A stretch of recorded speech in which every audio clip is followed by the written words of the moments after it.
ये कितनी बड़ी विडंबना है कि भारत को, जो दुनिया की फास्टेस्ट ग्रोइंग इकोनॉमी कहा जाता है, फोर्थ लार्जेस्ट इकोनॉमी कहा जाता है, हम विश्व गुरु हैं, और हमारे चिराग तले इतना अंधेरा है। भाई, किसका विकास हो रहा है पिछले 10-12 सालों में?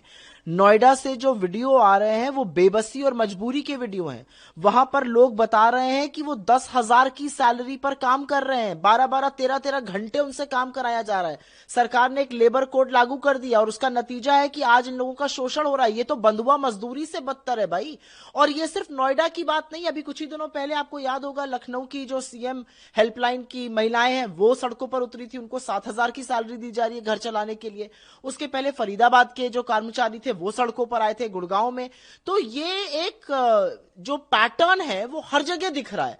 पिछले 10-12 सालों में कर्मचारियों के पेट पर लात मारी जा रही है। 10,000 में दिल्ली शहर में कोई क्या खाएगा, क्या बचाएगा, कैसे गुजर बसर होती है, मैं तो ये जानना चाहती हूं। और इसमें सबसे बड़ी विडंबना और क्रूरता की बात यह है कि ये सैलरी 10-12 साल से एक ही है। वो कह रहे हैं 29 रुपए बढ़ रही है तो 30 रुपए किसी की बढ़ रही है, सालाना सैलरी ऐसे बढ़ रही है। अरे भैया, 10 साल पहले 10,000 आज का 20,000 होता था। अब 10 साल बाद रूम का रेंट बढ़ गया, बच्चों की स्कूल की फीस बढ़ गई, दवाई के दाम बढ़ गए, खाने पीने राशन के दाम बढ़ गए। कैसे लोगों का खर्चा चल रहा है ये देखकर दुख होता है। और अब खाना पूर्ति करने के लिए थोड़ा सा 3,000 रुपए बेसिक इनकम बढ़ाई जा रही है। सरकार को अफर्मेटिव एक्शन लेकर, प्राइवेट सेक्टर को कॉन्फिडेंस में लेकर, कर्मचारियों का, सेमी स्किल्ड और स्किल्ड लेबर्स का ख्याल रखना पड़ेगा। और अगर ऐसा नहीं करेंगे तो सीधी बात है, आपके धन्ना सेठों की आय बढ़ रही होगी, 1,600 करोड़ रुपए अडानी जी कमा रहे होंगे रोज के।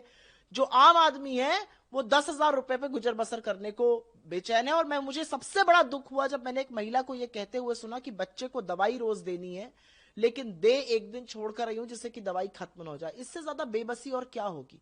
और सरकार को बजाय इसका समाधान करने के, बजाय ये बताने की 12 साल में ऐसी नौबत कैसे आ गई, इकोनॉमी का भट्टा ऐसे कैसे बैठ गया कि प्राइवेट सेक्टर वेज नहीं दे पा रहा है, सरकार इसमें एंटी नेशनल और पाकिस्तान का हाथ और इंटरनेशनल कॉन्स्पिरेसी ढूंढ रही है। मतलब विनाश काले विपरीत बुद्धि मैंने सुना था, वो दिख भी रही है।